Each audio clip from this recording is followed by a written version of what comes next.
Έλα στον παππού. Γεια σας φίλοι μου καλοί, άντε πάλι, μας κλείσαν μέσα. Παρ' όλα αυτά και μέσα που μας κλείσανε κάτι πρέπει να φάμε. Από τον κρασάτο κόκορα που σας έκανα μου περίσσεψε αρκετή μυζήθρα από τη Μακρακόμη και σπαζοκεφάλιασα τι θα σας φτιάξω. Τώρα ονομασία δεν έχω, αλλά για να δούμε τι θα βγει. Τα υλικά θα τα βρείτε και στην καρτέλα που θα ακολουθήσει και στην περιγραφή του βίντεο που είναι από κάτω.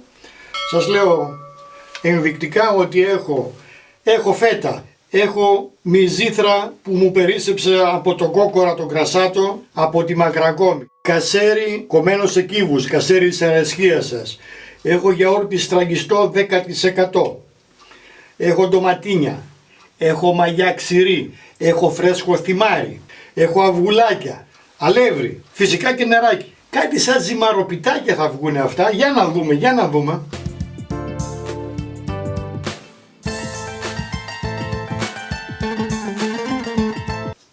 Αρχικά θα χρειαστούμε 2 αυγουλάκια.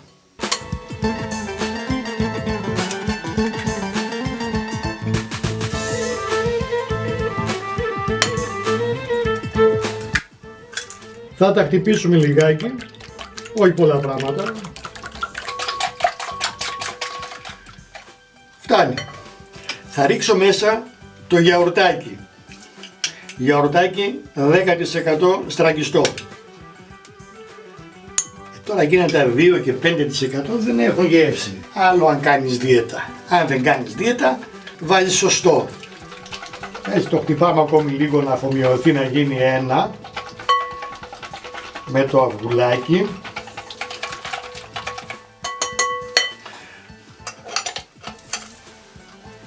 Εδώ έχω μαγιά ξηρή. Θα βάλω 1 κουταλάκι του γλυκού και μισό περίπου. Θα την ανακατέψουμε. Θα προσθέσουμε στο μείγμα 4 κουταλιές της σούπας μυζήθρα Μακρακόμης. Εντάξει, τώρα μπορείτε να βάλετε και άλλη μυζήθρα, αλλά αυτή πραγματικά με εντυπωσίασε η μυζήθρα της Μακρακόμης. Λοιπόν, αυτή πρέπει να είναι 1 κουταλιά.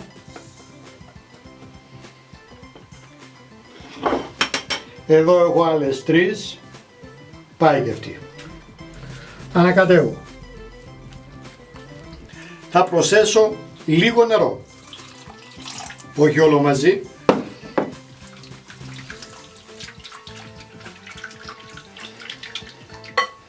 Θα προσθέσω αλεύρι. Και αυτό σταδιακά. Ανακατεύω. Νεράκι. Όλα είναι πάρα πολύ απλά. Κάτι σαν ζυμαροπιτάκια θα γίνουν αυτά.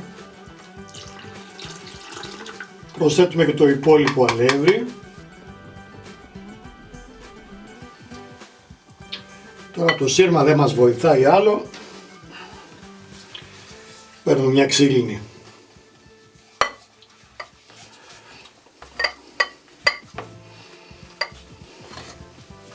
Θα προσθέσουμε αλάτι. Όχι πολύ γιατί τα τυριά είναι αλμυρά. Φυσικά και θα προσθέσουμε πιπέρι. Πάντα φρεσκοτριμμένο. Θα προσθέσουμε θυμάρι φρέσκο. Τώρα αν δεν βρίσκεται φρέσκο υπάρχει και αποξηραμένο. Τώρα εδώ βάζετε όσο νομίζετε. Σίγουρα 1 κουταλάκι του γλυκού γεμάτο θα βάλω, σίγουρα. Έτσι με το μάτι. Νομίζω τώρα είναι αρκετό το θυμάρι που βάλαμε. Θα ρίξουμε μέσα τη φέτα. Θα προσθέσουμε και το κασέρι κομμένα σε μικρά κυβάκια. Τώρα θα κόψουμε τα ντοματίνια και θα τα βάλουμε και αυτά στο μείγμα.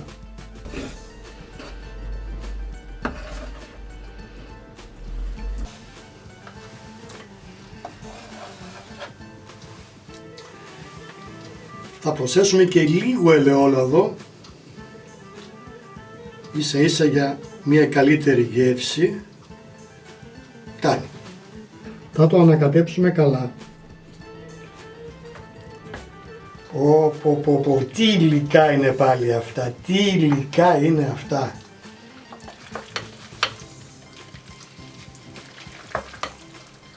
Εδώ τώρα πρέπει να το ανακατέψουμε πάρα πολύ καλά. Είμαστε έτοιμοι. Τόσο γρήγορα. Θα πάρουμε 2 βρεγμένα κουτάλια και θα παίρνουμε μία κουταλιά από το μείγμα. Έτσι, μία κουταλιά της σούπας. Έτσι, αυτό εδώ.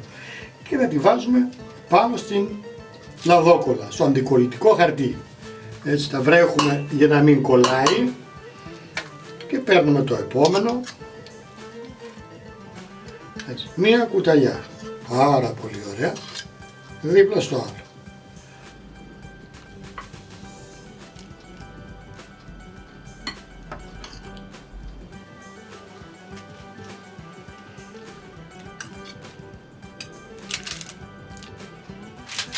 Έτσι ακριβώς, έτσι ακριβώς.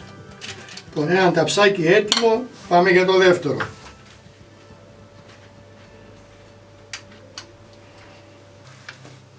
Τι ωραία! Αυτό το μοιράζουμε τώρα σε κάποια που είναι λίγο μικρούλια και είμαστε έτοιμοι, έτοιμοι να ψήσουμε. Θα τα βάλω και τα 2 τα ταψιά μαζί. Τέλεια, τέλεια! Στο σημείο αυτό θα ανάψουμε το φούρνο 180 αντιστάσεις ή 170 στον αέρα.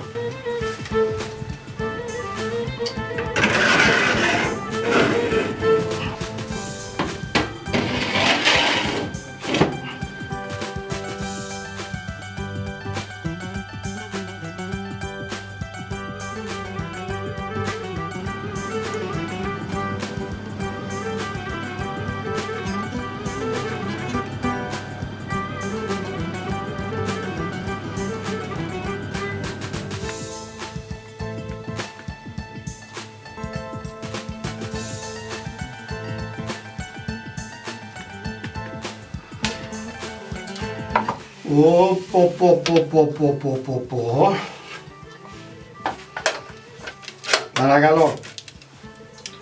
Ζυμαροπιτάκια συγκλονιστικά. Όπως είναι τώρα καυτά θα τα ρίξουμε από πάνω λίγη ρίγανη. Δεν την έβαλα πριν για να μην πικρίζει. Αυτή είναι γεύση μεσογειακή.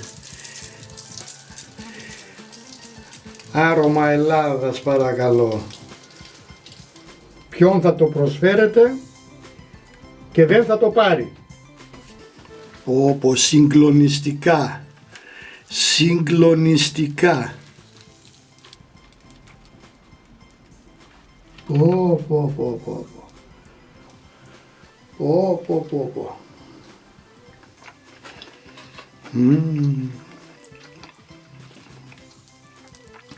Θυμάρι, φέτα, κασέρι, μυζίδρα.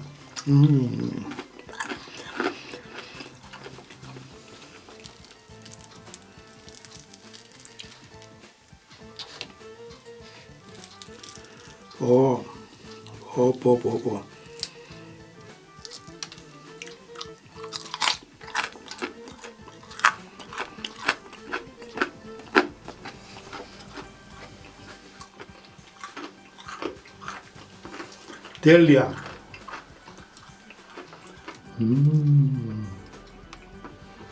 Φανταστικά. Το κρασί θα το πιω μετά.